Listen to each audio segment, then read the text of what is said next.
Sunana Naziru Magaji. A ina kake da zama? A cikin ƙaramar hukumar Rimunga nake Lon Danzel. To ga ka a wajen 'yan sanda, ba mu labarin me kai da ƙarfi. Wallahi tsautsayi ne ya faru na tura wata mata rijiya.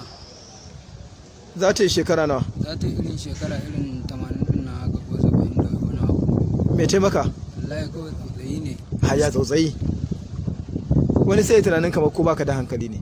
Wallahi kawai tsautsayi ne. Kana da hankali? Ina da hankali. Lafiya lau nake. Lafiya lau? To me yake damun ka? Abin da yake damuna. Daga ganin alamun bude bakin. Daga ganin alamun bakin nan naka akwai alamun shaye-shaye. Me da me kake sha? Kwaya kawai nake ha. Na'am? Kwaya nake ha. Wace irin kwaya? Kwaya akwai Yadda. Akwai fari.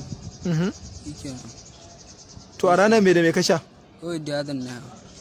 Ka yi minti nawa kafin ka wannan aikata aika-aika? Ban fi minti irin ɗan sha irin nan ba 15 haka. Da shan kwaya? Ka yi shekara nawa kana shan kwayan? Gaskiya na ɗan kai shekaru da yawa. Sun yi shekaru da yawa. Gaskiya. A gidanku an san kana sha? Gaskiya an san ina haya amma wa'yansu sun sani wa'yansu ba su sani ba. Su waye suka sani? Mahaifiyata ta ɗan sani amma ita ma tana mun faɗa akan daina.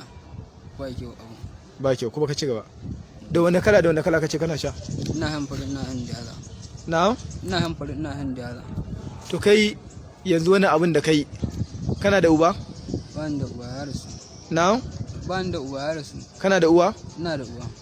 Tana nan? Tana nan. Ita za ta yi shekara nawa? Ta za ta irin shekara 50 din nan. To kai me yasa baka je ka jefa ta ba ka jefa wata tsohuwa? Wallahi tsautsayi ne kawai. Ya tsautsayi. Ita wannan kwayar an sha wai me ake ji ne? Wallahi kawai labai. Na'am? Ba wani abu da ake. A kallo ne mana me ake jin an sha? Ba abin da ake yi. Gila ana jin wani abu ne, ya kake ji akan ka in ka sha ta misali? Dan maye ne kawai dai kaɗan za ka ɗan ja amma ba sosai ba. Ya kake ji kai mana bayani? Kawai tafiya za ka dinga yi ɗan dai a silo kaɗan za ka dinga yi.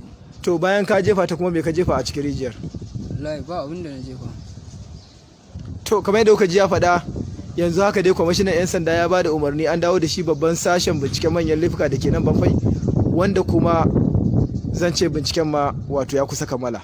Ana ƙarasa binciken, za a gurfanar da shi a gaban kotu wato da wannan babban laifi na kisan kai wanda ya yi na wannan tsohuwa. To ubangiji Allah ya kare mu, Allah kuma ya rufa mana asiri.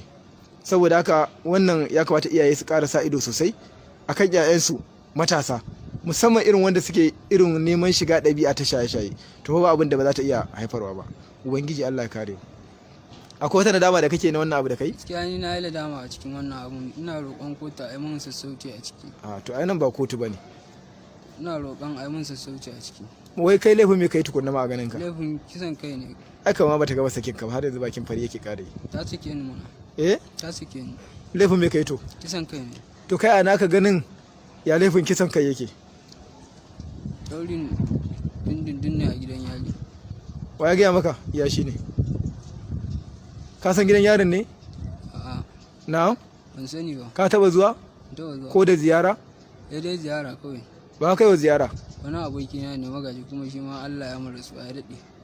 Me ya same shi? Shi ma wani ya zare ya bude wuka, wata mace ya zare ya bude wuka. Kuma wannan zare ta inda ya bude wuka shi ne aka kama ya aka yi. A ina ka kai shi, wani gidan yari ne? Banfai aka yi. Daga nan fa? Daga nan yake nan. Wani gidan yari aka kai shi? Banfai aka yi. A nan ne Banfai, ai wurin 'yan sanda ne. Ai gauran dutse cikin Gauran dutse. Ka je ya kai sau nawa? Gaskiya sau ɗaya na taɓa zuwa. To kai yanzu ka yi shirin zuwa can kenan? Na shirya insha Allah. To kai baka san idan mutum ya yi kisan kai za a iya kashe shi ba ɗaya daga cikin hukuncin da ake wanda suka yi kisan kai ba? Gaskiya ne. Ka shirya kenan? Gaskiya. To kai yanzu me kake bukata? Ina bukatar kota, ina bukatar a yi min sassauci. Kai da kisan